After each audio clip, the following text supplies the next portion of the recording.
Hi guys, welcome to my vlog. I have a special guest here today, my dear, wonderful friend Travis. Hi. Hi. So we're going to talk to Travis about entrepreneurship. We're going to get a fresh perspective on what it's like to be an entrepreneur. And like whether or not as a young adult he would want to pursue these things. I know a lot of people do, a lot of people take classes, a lot of people search on the internet how to make money on your own and be your own boss.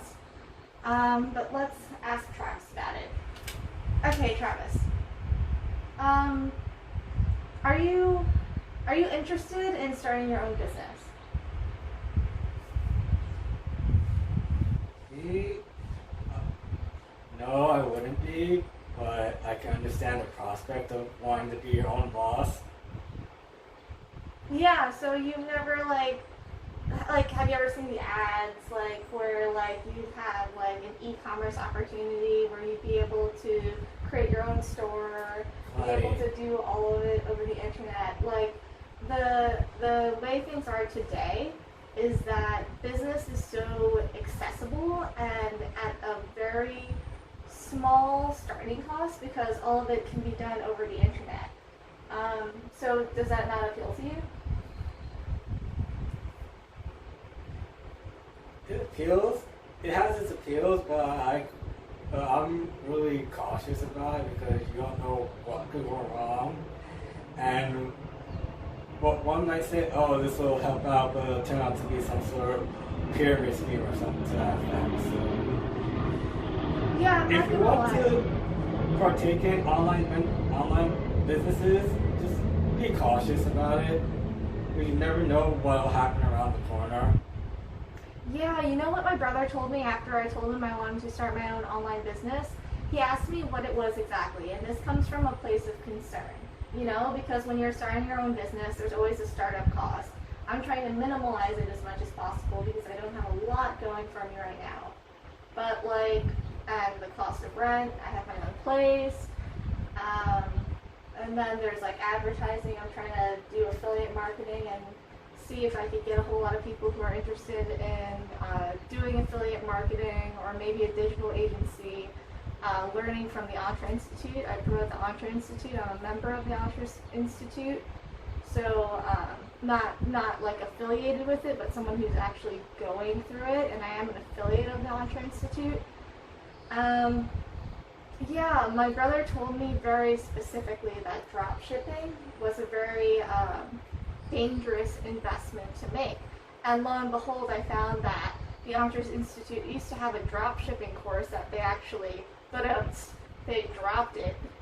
And it's because I think of the risk involved. When I friended Jeff Lerner, he's like the founder of Entre Institute, on LinkedIn, I asked him specifically, like, oh, do you think dropshipping is like a viable business? He has not yet gotten back to me. I'm sure whatever he charges for his input, like, he just maybe found it unprofessional, but like, he puts out so much content every single day. I think he's an amazing person, and I totally recommend his school teaching you affiliate marketing and creating a digital agency so that you could create ads for companies online and increase the number of consumers for small businesses across the country. So, like, have you heard any, like, horror stories about, like, what's happened to people that have started online businesses? It all sum up the same, basically being that any plan they had, it basically sank to within the watery depths, or that they quit before they started because it was too much for them. Yeah, what I think, like me personally, as someone who's going through it and trying to get more subscribers, trying to get people on the email list eventually, because maintaining emails costs money. Yeah, like I could see why people would quit because it's hard to have a firm grasp on what you're doing. It's not like starting your own shop where like every single day you could be interacting with customers and making sales. Or like even door-to-door marketing, you're like literally knocking on people's doors and selling like cable or like off exercise or something. Like, that's more like a tangible thing that you could work on. Where like when you're working on things digitally, you don't really know what's going on. It could be unresponsive for a very long period of time. And that could cost like a lot of money. You could put up all these ads and for some reason someone's just not responding to you. But they do respond, but they try to rope you into siding with them instead of, partnering up with you. Yeah, like go deeper into that. What do you mean by that? If you're starting out, people might be impressionable or cautious, but they don't take all the necessary concerns, and thus they're so focused on trying to stand on their own 2 feet or get their feet on the ground with their business. They don't take notice of all the carnivorous animals lurking around, trying to look for your weak spot and then go in for the kill. Yeah, I mean, I gotta admit there are a lot of like really shady, I think, business practices all around. Just gotta be really careful. You gotta market products that you think are worthwhile. I think that's really important, and you have to give value to people so that like you aren't selling them something that isn't worthwhile. Like, I think like you want to uphold your standards no matter what you're doing, and I think that's what allows me to keep pursuing affiliate marketing, because like I'm not trying to con anyone, and it makes me feel like what I'm doing is honest.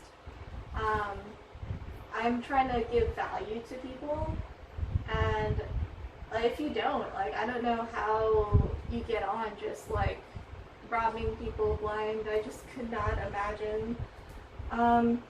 But yeah, I think the most successful businesses have a sense of integrity in what they're doing, and like what I learned from the Entre Institute is that it's good to have like values. It's good to hold yourself to like a certain quality so that people will actually want to partner up with you or do business with you. It's an interesting thing that you bring up, like partnering up and doing business with people, because like my experience with affiliate marketing and even starting my own YouTube channel is that like basically I'm on my own, like I'm just chugging through trying to find video editing softwares and just like spending hours and hours on my own on a computer. That's like a big part of like I think starting an internet business is that you just like literally spend hours on a computer by yourself. And like I do that for 2 jobs. I'm like a software developer, so like all my time, like 9 to 5, is spending time in front of a screen. And then afterwards, I'm in front of either like a camera trying to make footage, or I'm in front of a computer editing that footage. And that's like literally me alone in front of the computer. I'm not looking for like a business partner. I just try to find people who have the same mindset as I do. So part of Entre is like joining the Facebook group and just like sort of networking that way.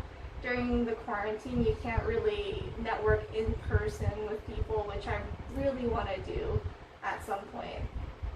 But like I've been able to connect specifically with women who want to become successful entrepreneurs through the Entre Institute, and just talking to them. I think like trying to see what their mindset is in going into the business, because they inspire me. These like really like incredible women who just like me are just getting started tell me like you can do it, believe in yourself, go for it, like things that like I really need to hear from someone who I think really understands. I think the thing that appeals to me most about business is the connections that we make. You are a wonderful friend. I love you so much. I feel like we met in like a common interest sort of setting, like because we're both into video games, we ended up meeting, and you have have this wonderful shirt with like Link on it. I love it so much.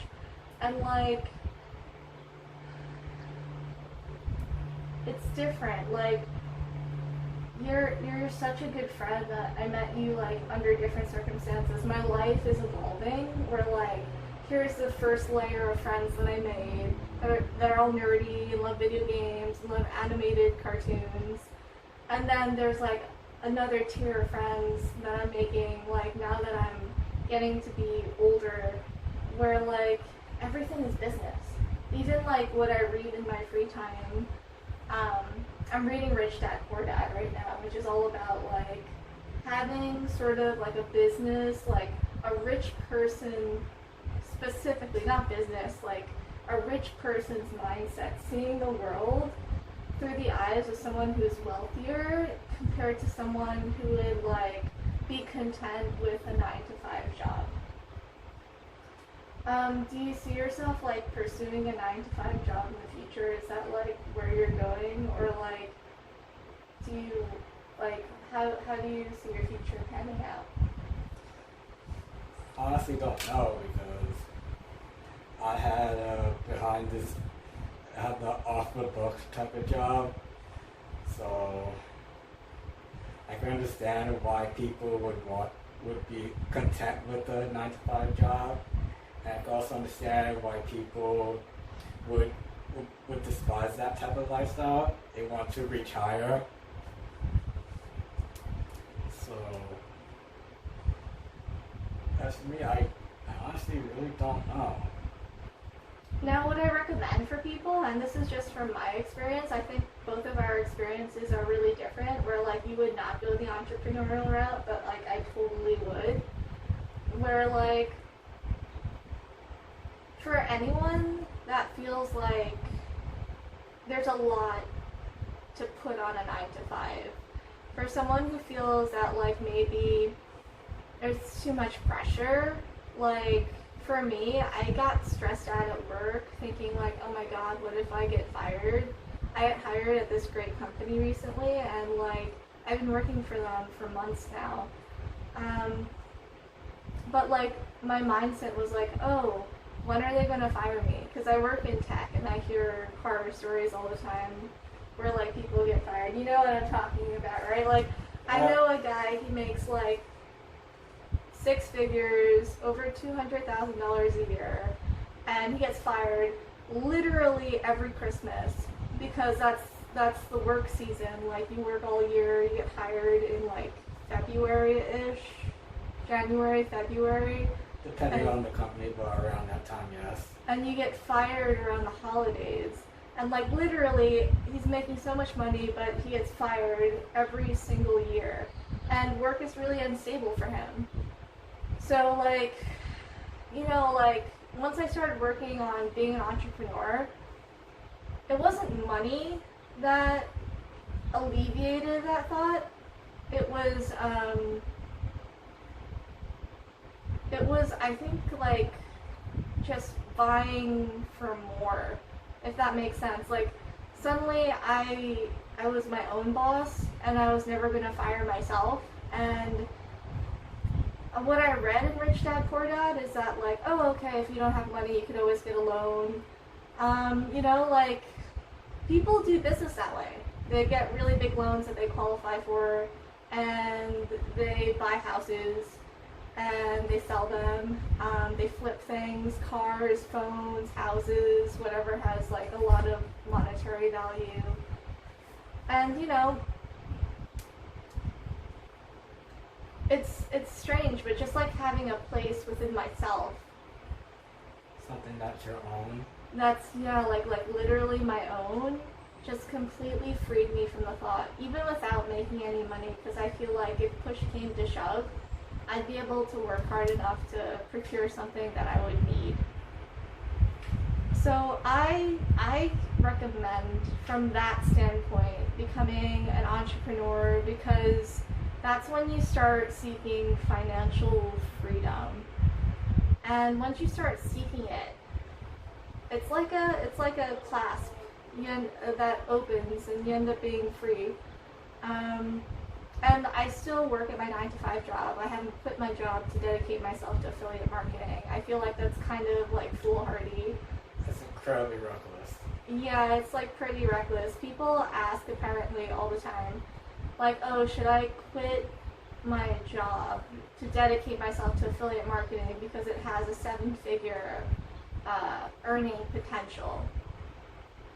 And That's my if answer, you can make it, because it's a high risk, high reward situation.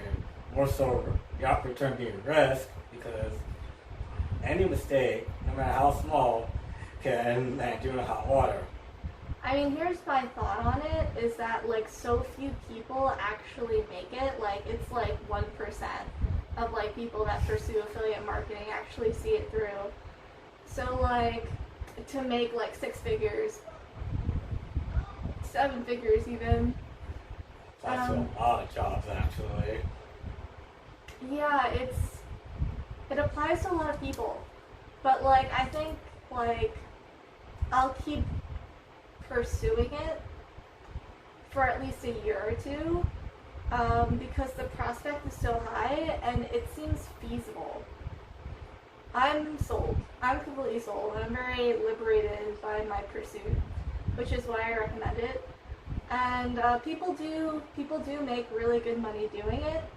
As I make more videos and more content, I'll be showing people how I made the money, starting with no overhead and just working with what I have accessible to me now. Like I have Adobe Suite. I do subscribe to Adobe Creative Cloud, which I also promote now. Hopefully they'll have me as an affiliate partner. But yeah, like with basically no overhead. And I brought this wonderful human being, my friend, who's helping me on my entrepreneurial journey, like beyond my imagination, like this really nerdy person who's behind the computer all the time, just trying to earn a buck. Had her friend come over today and help her with her vlogging, and gave some really sound advice. I think no matter what, because I'm like inclined to do these things, there should always be something that offsets what I say. I think that's really valuable for people to hear. Don't put yourself in a high-risk situation. Don't put yourself in the situation where you're not making very much and you're spending a lot of money on affiliate marketing and ads and you're not getting a response. Always have some sort of backup plan. Never put all your eggs into a single basket. I'm curious actually, because I just watched this episode of King of the Hill. It's like literally my favorite show, where Bill, one of the characters, he's one of the sadder characters, but like I love him so much. He's just such a good-natured person. Bill, he goes bankrupt because he wants to prove that his opinion is worthwhile, and he buys one stock after mortgaging his house and spending all his savings on all of it, and that doesn't work out for him. His investment doesn't work out for him and he goes bankrupt. And I think like, okay, so using my rich dad, poor dad sort of mindset, like lessons that I've learned from this book, like, is it okay to go bankrupt? Is it okay? I don't think it's ever okay to put all of your eggs in one basket, because it's not good business. It's not like a smart way to go about doing business. It's not like a normal life. Yeah, it's not a smart way of going about life. I mean, like, I do watch shows on occasion, and I was watching Carnival Row, where another one of the characters invested all of his business shipping people into servitude, bringing them into the city for 2 years worth of servitude and making money off of that. And he literally threw all of his father's finances into it, and the ship crashed. The ship crashed, and he lost all of his savings, and he lost his investment, and he's desperately trying to build his business back up, doing the exact same thing. I see all the drama behind it in Carnival Row, So it makes me think, and I feel like television is very programmed to tell people like, oh, you shouldn't go bankrupt, oh, you shouldn't make use of the system, like, oh, things are not going to be okay. On a personal note, I do recall, like, actually a family friend of mine growing up, he ended up going bankrupt. And he was a very, like, successful, affluent person and was involved in the school system that I was going in. The Korean school system, like, it was separate from, like, mandatory education. But he ended up going bankrupt, and that was, like, a big deal, you know. But people persevere past it. People persevere past, like, almost losing their homes. So, like, my question is, like, is it okay to go bankrupt? Like, to throw yourself into a business idea and go bankrupt? I think the only wrong way about doing that is not putting in the effort, like, for your business venture. I legitimately believe if you work hard enough, you could achieve anything. That's my personal opinion. And maybe it's naive. I've learned so many lessons in life, and, like, I'm in my later 20s, and, like, you know, I think it's, like, time for me to make mistakes. I'm not quitting my 9 to 5. I really like staying in my apartment and, like, paying for things, and, like, I like my job in general. Like, working in tech is pretty great. But, like, am I going to, like, the next time I get a raise, will I save it, invest it, or put it into my business, which is also some form of investment in my opinion?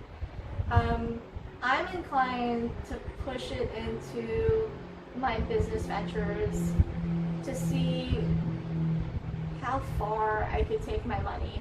Like, having my money work for me, which I think is really important.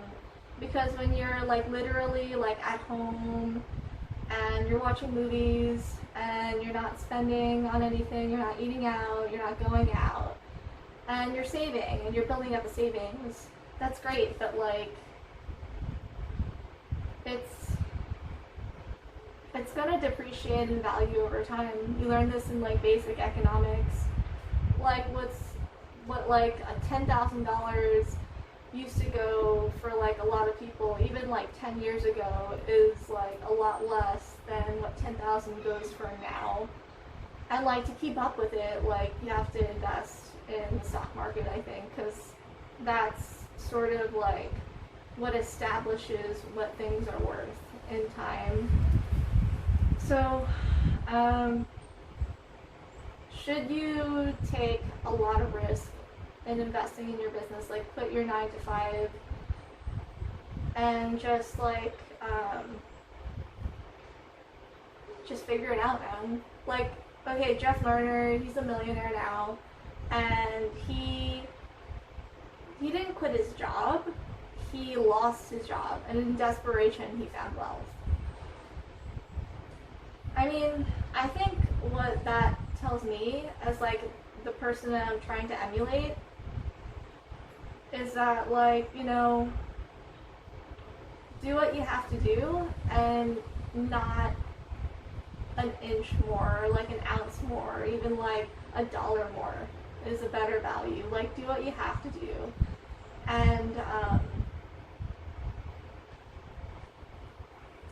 you know, just try. Keep trying. Persevere throughout all of it. And I think that, like, I'm going to reach that mark. Okay. So this is our vlog for today. Thank you so much for listening. If you can, if you really liked our content, you thought it was valuable, press like and subscribe to my YouTube channel, George Francis Lee. Yeah. Thank you so much.